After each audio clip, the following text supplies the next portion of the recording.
Então, na igreja, boa noite, graças e paz. Pega a sua Bíblia aí, vamos conversar um pouco. Eu quero dois trechos. O primeiro está lá em Provérbios, no capítulo 11. Provérbios capítulo 11, versículo 24 e 25.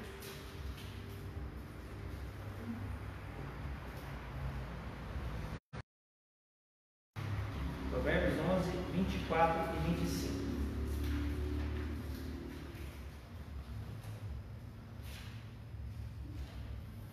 Todos acharam? Amém. Nós vamos ler dois textos hoje. O primeiro vai ser esse aqui.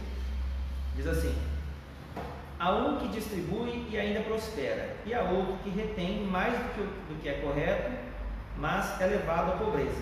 O generoso será enriquecido, e o que rega, ele será regado. Vou ler de novo. Há um que distribui e ainda prospera, e há outro que retém mais do que é correto, mas é levado à pobreza. O generoso será enriquecido, e o que rega, ele será regado. Agora, vai lá comigo para João capítulo 3, versículo 16. Vamos fazer uma ponte aqui.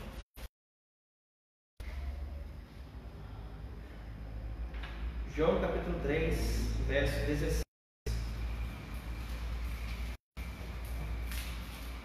Lá diz para nós o seguinte. Eu vou ler a minha versão assim, ó. Porque Yahvé teve a Ravá pelo Olanhazé, de modo que ele deu seu Filho unigênito para que todo aquele que nele crê não pereça, mas tenha vida eterna. Porque Deus amou o mundo de tal maneira que deu seu Filho unigênito para que todo aquele que nele crê não pereça, mas tenha vida eterna. Então, eu quero fazer uma conexão nesses dois textos. Porque como Deus demonstrou o seu amor ao mundo?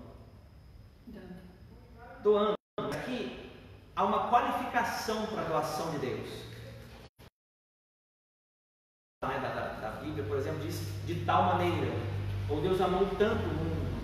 Não dá para você ter uma dimensão, porque quando alguém diz para você assim, eu te amo tanto, a outra pessoa fala, eu te amo tanto, não tem como você medir. Qualquer pessoa que disser a mesma frase, você não tem o amor dela. Não tem medida, não tem um termômetro de amor. Mas Deus amou o mundo de tal maneira, mostra que é uma forma sem explicação, indescritível. Mas esse amor, ele tornou-se físico, ele tornou-se uma demonstração natural. Quando eu digo natural, eu falo palpável, para desenhar isso de alguma forma. Então, o amor de Deus, ele é um amor que se manifesta, é um amor que não vem somente de palavra, mas ele vem de manifestação, ele vem de doação. A palavra para amor, no hebraico, se você for procurar, é esse ahavá que eu li aqui, né? Na tradução aqui está assim, ó, porque Yahvé teve ahavá pelo Olanhazé, o Olanhazé é mundo. Então, teve ahavá. O ahavá é o amor, só que o amor no sentido hebraico é doação. Então, por que é importante eu conhecer a cultura de Jesus na época, né? A cultura hebraica, judaica? Porque aí eu entendo a mentalidade que há na mente do escritor quando ele está falando o que fala. Então, quando a palavra remete a amor na cabeça de judeus, por exemplo, envolve doação de alma. Mas como nós vemos em Provérbios, é generosamente, é uma medida que surpreende, é uma medida que transcende ao natural, que transcende ao que é comum para as pessoas. Então Deus amou o mundo de tal oferta generosa de Deus ao mundo. Deus não deu dinheiro, Deus não deu nada inferior ao seu próprio Filho. O que é isso? Isso mostra que para Deus as coisas têm seu preço, mas seu Filho tem valor. Então Deus faz separação entre o que tem preço e o que tem valor. Há uma propaganda de um cartão de crédito que diz assim, há coisas na vida que não tem preço, mas para todas as outras existe. Vocês já sabem que cartão que é esse? Ou seja, a ideia é que o dinheiro, ele não compra coisas que Deus dá valor. O dinheiro adquire coisas que têm preço.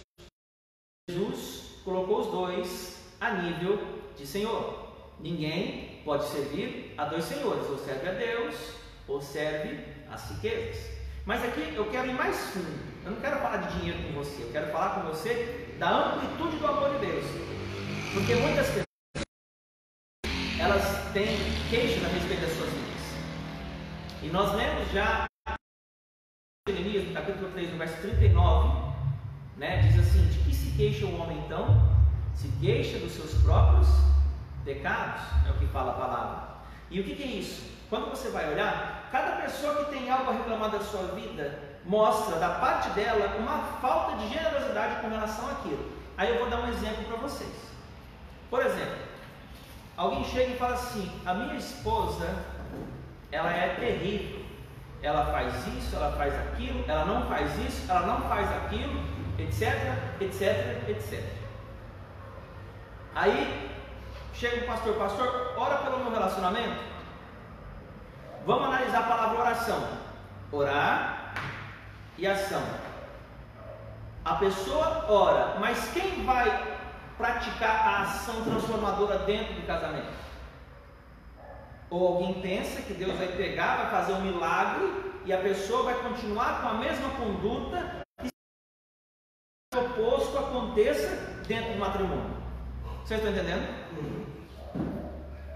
Aqui não é questão de oração por A ou por B ou de quem quer que seja, mas a questão é de quem vai ser o instrumento de resposta dentro do matrimônio. Eu estou dando só o exemplo do casamento. Então, por que há muitos divórcios hoje? Porque alguém está deixando de ser generoso. Generoso no quê? No perdão. A pessoa merece tanto de perdão, mas eu, como sou generoso, vou perdoá-la mais vezes. Por isso a orientação de Jesus: perdoar 70 vezes 7 por dia. É o que ele faz conosco constantemente. Eu estou só nesse caminho aqui por enquanto. É fácil, viver é difícil. Não, o manual de instrução está aqui. O jeito que o ser humano funciona está aqui. Quem programou o ser humano escreveu isso aqui. Então, somente orar a Deus, eu preciso mover-me como Ele me instrui para que haja a resposta. Orar, ação, aí sim está completo. Não é pedir para Deus e ficar inativo. Não, pastor, confio em Deus. Não, legal, mas não é por isso que você vai deixar de se mover.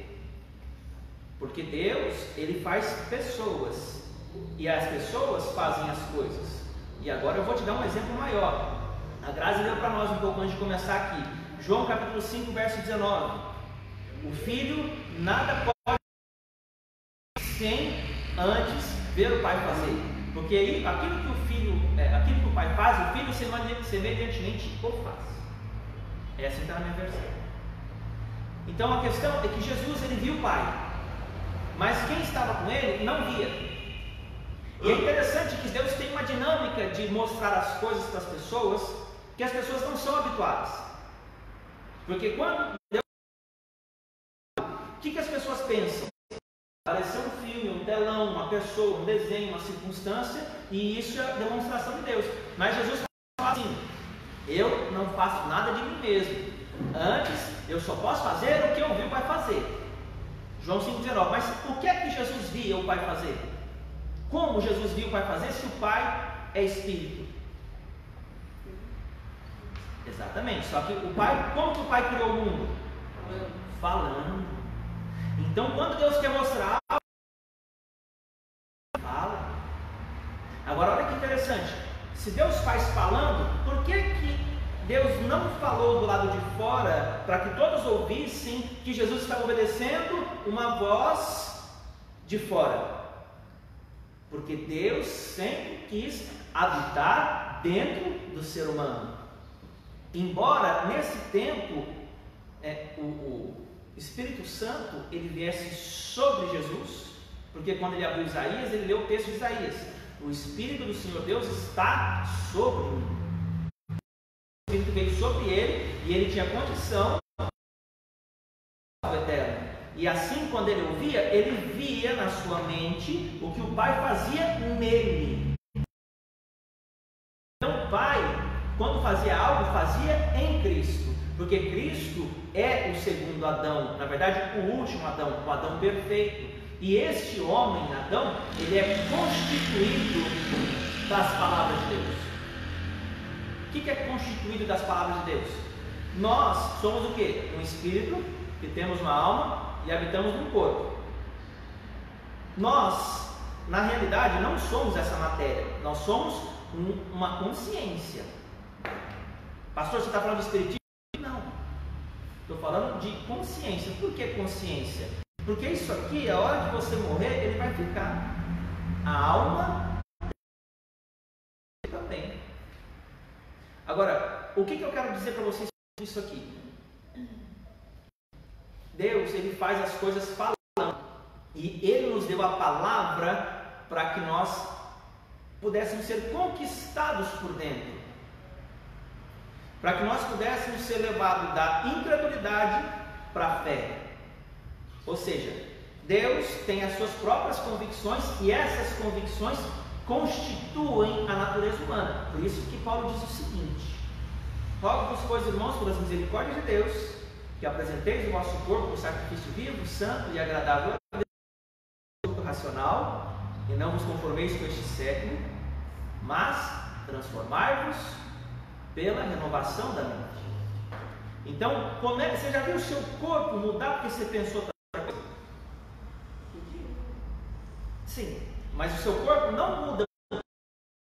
Ele muda porque você faz diferente. Amanhã eu não como mais doce. Vai mudar uma coisa na minha vida? Não. Vai mudar se eu parar de comer o doce. É ou não é? Então veja, que não é o que eu penso, é o que eu faço. Então veja que o que eu penso, ele vai o quê? Trabalhar em mim por dentro. Se eu pensar o bem, como fica o meu coração? Se eu viver preocupado, se eu viver com medo, se eu viver ansioso, se eu viver com vários sentimentos negativos, aí o meu corpo, mais cedo ou mais tarde, vai o quê? Demonstrar dano. Tem muita gente aí estressada, doente da alma, tentando tratar o corpo. E não resolve, porque o problema está na alma. E a palavra de Deus, o seu Espírito, serve para tratar a alma do homem. A alma do homem não pode ser colocada numa... Ela é tratada pela palavra de Deus, que foi quem o criou. Então, ele conhece. Então, o que eu estou dizendo? Você e eu, por dentro, somos constituídos por palavras. Pastor, como assim palavras? Eu te mostro. O que é que tirou Adão do jardim? Foi uma voz. Uma voz. Uma voz disse o quê? Pelo menos uma palavra. Pode ser uma frase, mas uma palavra já basta para sair o som. Então, o que tirou Adão e Eva do jardim foi o que eles puseram em prática. Então, quando a palavra chega, e em cima desse texto, eu quero que você vá comigo para Romanos, capítulo 7, que é lá que nós vamos conversar um pouquinho. Esse é o nosso destino hoje. Em cima dessa palavra, há uma construção, porque Adão pecou e foi retirado do jardim. Cristo, a caminho da terra, ele fez o quê? Quando ele pisou nesta terra, ele veio a redimir. Sabia como, quando e de que forma morreria. Era o único homem consciente da sua morte e do seu propósito nesta terra. Então ele viveu como o único homem espiritualmente vivo que tinha comunhão com Deus. E quem era Jesus? Ele era a palavra de Deus, não era? É e sempre será. Agora, veja, por que Deus enviou a sua palavra? Porque o mundo já estava totalmente regido e preparado por uma palavra de oposição a ele. Havia uma ideia, que é o que João intitulou de um mundo jaz do maligno, um sistema que fazia o homem pensar que era ante-Deus, e ainda que o homem fizesse o bem, ele faria de forma errada. E é isso que nós vamos ler em Romanos 7. Então o homem já estava programado por Satanás. Por isso que Jesus chega em João 8,44 e diz para eles o seguinte, para os fariseus: vós sois filhos do diabo e quereis satisfazer os desejos. Então, porque ele foi mentiroso e homicida desde o princípio, porque quando ele fala mentira, fala do que ele é próprio, porque é mentiroso e faz a mentira. João 8,44. Mas agora, quando você vai lá para Romanos 7, Paulo está fazendo uma construção teológica a respeito do processo de salvação. Diz que Deus foi trabalhando, foi a circuncisão verdadeira do coração, e ele vai desenvolvendo que a justificação é pela obras. Ele dá o exemplo de Abraão, ele fala da reconciliação com Deus, separação entre Adão e Cristo, e ele vai chegar aqui dando um exemplo dos questionamentos que os homens faziam, porque na verdade, olha que coisa tremenda aqui, é Romanos capítulo 7, eu não vou nem entrar muito aqui, depois eu explico. Romanos 7, estão comigo aí? Eu vou ler a versão que eu tenho aqui, ó. Não sabeis vós, irmãos israelitas, pois falam aos que conhecem a Torá, que a Torá tem domínio sobre o homem enquanto ele vive. Pois a mulher que tem marido está ligada pela Torá a seu marido enquanto ele vive. Mas se o marido morrer, ela estará desligada desta parte da Torá relacionada ao seu marido. De modo que, enquanto o seu marido viver e ela casar-se com outro homem, será chamada adúltera. Mas se o seu marido morrer, ela estará relacionada ao seu marido, visto que ela se casar com outro homem. Assim, vede vós, meus irmãos israelitas, também vos tornastes mortos para com esta parte relacionada mediante o corpo de Jesus, a fim de poderes casar com o outro, a saber, aquele que estou dentre os mortos, para que produzíssemos frutos para Yahvé. Agora, deixa eu parar aqui um pouquinho. Jesus, ele veio em carne e os homens eram casados com ele pela Torá. Ou seja, a lei de Deus apontava para aquela palavra que estava no destino da cruz. Presta atenção em mim aqui. A lei de Deus apontava para o homem Jesus. Jesus veio em carne, Jesus era a palavra de Deus. A lei, a Torá de Deus, falava e prometia a respeito dele. E ele se fez carne. Quem se fez carne? A Torá viva. Jesus, ele era constituído no seu interior pelos mandamentos do Eterno. Ali ele só fazia o que era do Pai. Então cada programa mental que ele tinha para ver pessoas, situações, coisas, para ver o Pai e a ver a si mesmo, era pensamentos da Torá, da lei do Eterno. Ele já era isso pronto, ele já tinha essa mente pronta ali. Ele era quanticamente, cada átomo do corpo de Jesus era conectado aos mandamentos de Deus, para você entender de uma forma assim mais aberta. Então ele só reproduzia o que viu o Pai fazer. Ele só fazia o que ele sabia. O Pai falava, fazia nele, fazia no mundo. Então a fé é para o meu coração, o crer é para o mundo, é para o cosmos, é para a minha circunstância e para o cumprimento do propósito. Só para vocês entenderem. Então, a fé é Deus semeando em mim. O crer sou eu semeando no mundo. O que Deus semeou em mim. O que Deus semeou? Palavra. Estão entendendo?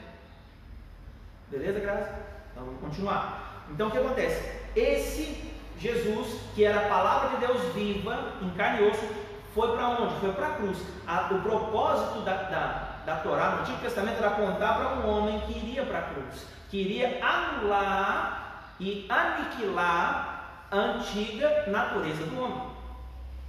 E aí quando ele ressuscitou, ele deu a condição para o homem, que nem fala no verso 4, de ter uma aliança renovada, porque na verdade é o mesmo homem que ressuscitou, mas com uma nova constituição. Constituição do que é Constituição? Põe o corpo. É aquilo que é feito o corpo. A caneta é feita o quê? De plástico. O copo de vidro é feito o quê? É feito de vidro. A constituição do copo é o vidro. Então Jesus, ele veio, foi entregue, crucificado e ressuscitou como um espírito vivificante. Então é isso que Paulo fala em Romanos 7,4. Assim vede vós, meus irmãos israelitas, também vós vos tornastes mortos para com esta parte relacionada à Torá de vosso marido, mediante o corpo de Jesus. a fim de poder descasar com o outro, a saber, aquele que ressuscitou dentre os mortos, que produzíssemos fruto. Então somente a nova natureza pode produzir fruto para Deus. E qual é a condição da produção de fruto? Se vocês permanecerem nas minhas palavras, e as minhas palavras permanecerem em vós, pedireis o que quiseres, e será feito. Verso 8, né? João 15, 7, verso 8. Nisto é glorificado meu Pai, em que deis muito fruto. João 15, 16. Não foste vós que me escolhestes a mim, mas eu vos escolhi para que vás e deis fruto, e o vosso fruto permaneça. Então, para carregar a palavra viva e por ela frutificar. Amor, paz, longanimidade, alegria, domínio próprio, benignidade, fidelidade, etc. Você já conhece o fruto do Espírito. Então, a palavra é para reger o seu caráter e o meu. E em cima disso, a hora que eu praticar o que eu estou aprendendo, o que é que vai acontecer? A minha vida vai responder à glória que eu carrego. Que glória? Quando você lê a palavra glória, agora muitas vezes falam de sinais, manifestações, etc, etc, a palavra grega na maioria das vezes é doxa. A palavra doxa é pensar da perspectiva de. Então, tipo assim, a glória do homem é o jeito que o homem pensa, a glória de Deus é o jeito que Deus pensa. A glória de Deus, quando eu falo que a pessoa é cheia da glória de Deus, ela pensa como Deus pensa. E porque ela pensa como Deus pensa, o que ela fala e como ela age, e principalmente como ela reage, influencia no cosmos segundo o poder de Deus. Agora, se existe uma outra voz que é anti-Deus, que não procede da palavra, dentro do meu coração, e ela é falada ou praticada por mim, o que acontece? O cosmos, a natureza, o mundo reage porque a voz que saiu de mim pelo comportamento ou pela fala, porque o meu comportamento também comunica, vai gerar para mim a condição correspondente do meu ato. Poucas palavras, o salário do pecado é a morte. O que é um salário? Pagamento. Você trabalha, você recebe. Então, se você quiser receber o seu salário hoje, hoje, você quer agora, o patrão me paga. Não, você vai receber no fim do mês, ou no começo do mês seguinte. Então, depois do pagamento. No reino do Espírito, é a mesma coisa. Você não vai receber o mal pelo seu pecado hoje ou amanhã. A hora que fechar a fatura, aí vem.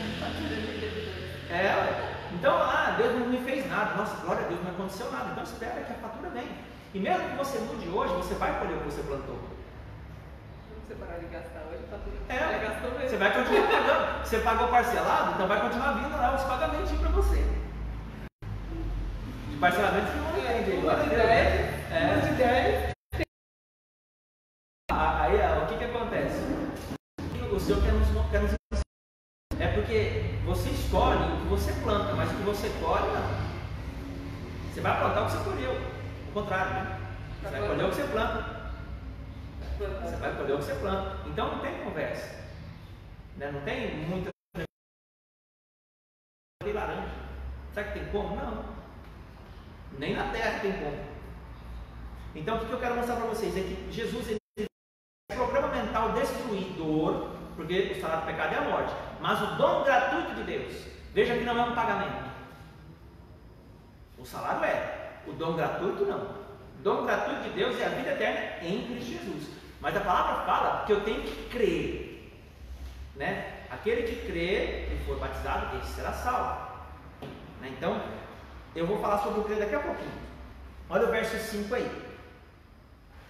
Pois, quando estávamos segundo a carne, nas paixões do pecado, neste aspecto, operavam em nossos membros para que produzíssemos frutos para a morte.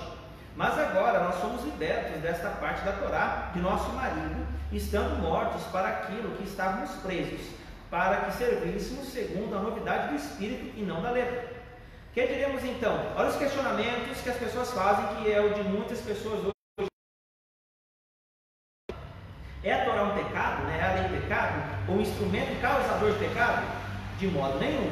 Eu não teria conhecido a respeito do pecado, exceto pela Torá, porque eu não teria conhecido a concupiscência, exceto se a Torá tivesse dito, não cobiçarás. Você veja que a cobiça, ela é um sentimento. A pessoa sente a cobiça, ela não pratica. Então você vê que agora a esfera aqui é no campo das emoções. Vocês conseguem entender isso? Então continua comigo, olha o que a Torá mostra. Verso 8. Mas o pecado, por meio do mandamento, provocou em mim toda a variedade de desejo. Então olha que interessante. É questão no campo do que eu quero, do que eu desejo, do que eu almejo, do que eu sinto.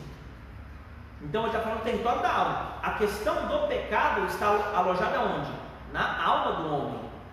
Pastor, o que é pecado? 1 João 3, verso 4. Lembra? É transgressão da Torá, transgressão da lei. Qualquer coisa divergente da palavra de Deus é pecado. Deus definiu assim. Então, olha que coisa interessante. Mas o pecado por meio do mandamento. Você vê que o pecado ele vem antes do mandamento na hora de pô-lo em prática. Provocou em mim toda a variedade de desejo. Porque sem Torá eu estava morto para o pecado. O que é isso? Não tem como ter pecado se não tem lei. Se o pecado é a transgressão da lei, não tem lei, não tem pecado. Porque eu vou quebrar que lei se não tem lei? Estão entendendo? Então, quando a lei veio, o que ela fez por causa da velha natureza? O homem olhou e olhou para si, porque a lei é o espelho. Ele olhou para si e falou: nossa, eu estou errado. A pessoa se se for assim, eu estou errado. Eu sou lixo, para mim não tem jeito. A Torá faz isso. Ela te mostra quem você é. Porque aí você vê quem Deus é pela Torá dele, pela lei dele. E aí você vai falar: meu Deus, e agora, né? Não tem jeito para mim. E é isso que Jesus resolveu, porque não tinha mesmo, mas ele resolveu isso. Então olha que interessante, no verso 9: pois uma vez eu estava vivo sem a Torá plena. Depois eu vou explicar sobre isso. Mas quando o mandamento veio, o pecado reviveu e eu morri. Torá plena, irmãos, é a palavra viva de Deus, é a palavra rema. Torá plena é o próprio Yeshua em carne e osso e espírito vivificante. Aqui fala da plenitude. Depois eu vou ver isso aqui, ó. Verso 10: e os mandamentos que me foram ordenados para trazer a vida, achando-os, vi que poderiam levar à morte. Porque o pecado, tomando oportunidade referente aos mandamentos, enganou-me e com isso me matou. Então deixa eu te contar uma coisa sobre o engano. Porque lembra que eu falei que tem 4 tipos de crente. Na verdade tem 4 tipos de pessoas no mundo. Tem o descrente, que é o de fora. Tem o incrédulo, que é o crente dentro da igreja, mas não crê em nada, só para os outros funciona, para ele não funciona. Tem o enganado. Esse anda retinho, faz as coisas certo, mas nunca frutificou na vida. O Filho de Deus, o que é cheio do Espírito. Por quê? Porque ele frutifica 30, 60 e assim por um. Então são 4 níveis, 4 tipos de cristãos. Então você vê que o incrédulo não é o de fora, é o que está dentro, escuta e não pratica. Por quê? Porque não acredita.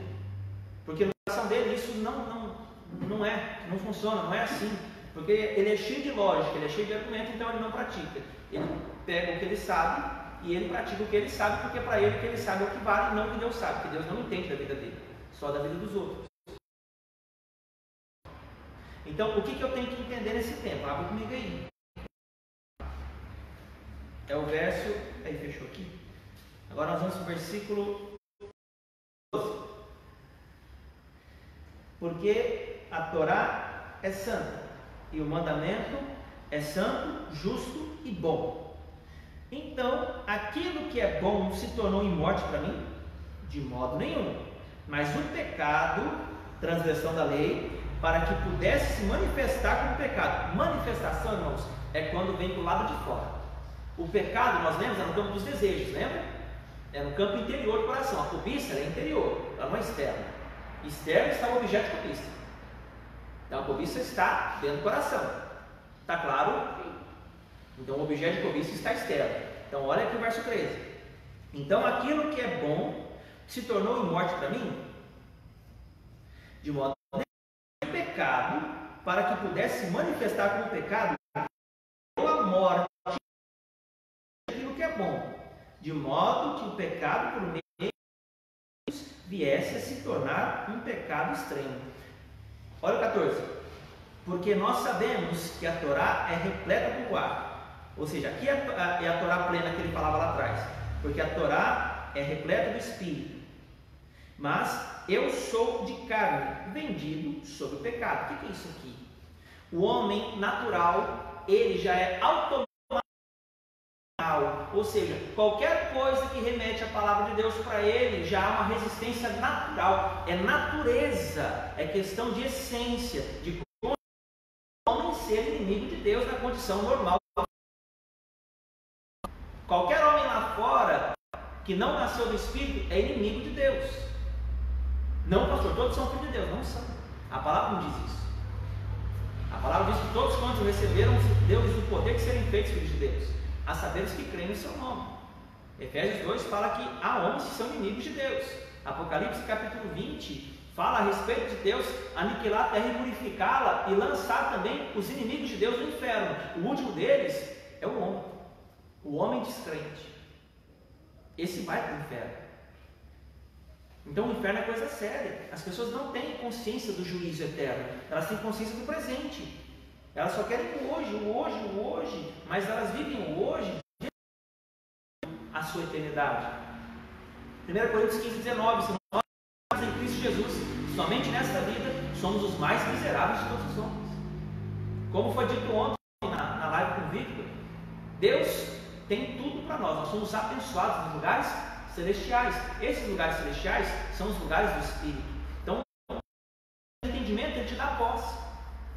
Tudo que você entende no Espírito, você tem isso como herança para a sua vida. Só que isso, ele não vem direto do que você entende para fora, ele vem direto do que você entende para o seu coração.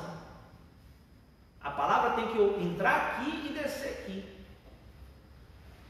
Porque se ela tem alinhamento entre céus e terra. Então, eu quero muito isso, você vai mentalizando. Lá fora, você pode acontecer, pode conseguir, mas o fundamento de manter aquilo está no seu coração. A base de sustentação da sua circunstância está no seu coração. E ainda assim, Deus, na sua soberania, Ele abala tudo outra vez. Porque não tem somente o alinhamento do homem, mas tem os tempos que Deus estabeleceu desde a fundação do mundo. Tempo de nascer, morrer, tempo de ganhar, tempo de perder. Tempo de ser exaltado, tempo de ser humilhado. Tem para tudo. Por mais que eu seja íntegro como estava Jó, segundo a palavra, uma hora Deus vai permitir o abalo chegar. Então assim, nós não temos a soberania sobre nossas vidas. Ele tem. Tenhamos nós consciência disso ou não.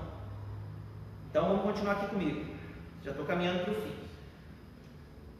Lá no verso 14, porque nós sabemos que a Torá é repleta do Espírito, mas eu sou de carne, vendido ao pecado. Porque olha o conflito que acontece dentro do homem. Passar a morte. Porque há de suceder. Porque aquilo que me da Torá, isso não faço.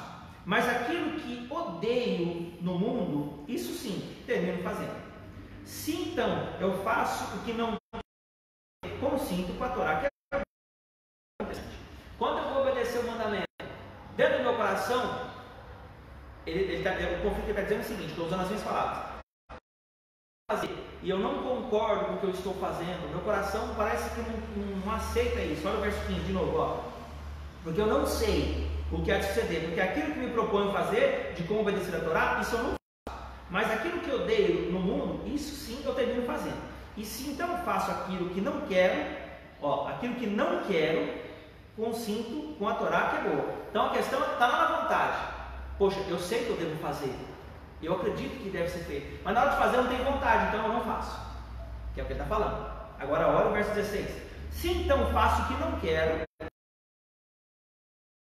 ora, quem pratica obras pecaminosas já não sou eu, mas o pecado que habita em mim, ou em minha carne. Pois eu sei que em mim, isto é, a minha carne, não habita bem nenhum. Pois a escolha desejo para fazer todas as coisas com retidão estão presentes em mim, mas quanto a executar o que é bom, não alcanço. Porque o bem que eu deveria fazer, não faço, mas sim o mal que não desejo, esse termino fazendo. Ora, se eu faço, mas não sou eu que o faz, sim o pecado em mim. Aqui, irmãos, é interessante. Porque tem dois estágios. Eu chamei ele, primeiro eu chamei ele de P-O-O. É o pecado, a obediência. Ou seja, a pessoa sabe o que é certo, ela faz aquilo, mas faz contrariado. Isso é o pecado obedecendo a Deus. Porque o pecado é o que? É substância, é constituição. O pecado, ele fala de uma natureza. A natureza do pecado no homem, ela pode praticar a obediência. E é o caso que Paulo falou no começo. O bem que eu quero fazer, aliás, o bem que eu quero fazer, eu não faço. Mas o mal que não quero, este faço. Há um conflito ali. Eu não sei se vocês estão caminhando no raciocínio, mas para ser simples, quando eu faço o bem contrariado, quem faz o bem é o pecado que habita em mim.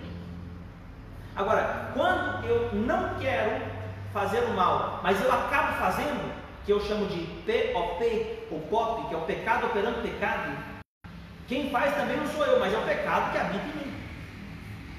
Então o pecado, ele tem influência para a obediência e ele tem influência para a desobediência. Porque onde está o eixo de regulador de Deus aqui? Na vontade. O bem que eu quero fazer, eu não faço. Mas o mal que não quero, ou seja, eu deveria não fazer, esse eu faço. Estão entendendo aqui? Então, onde é que está o conflito? Na vontade.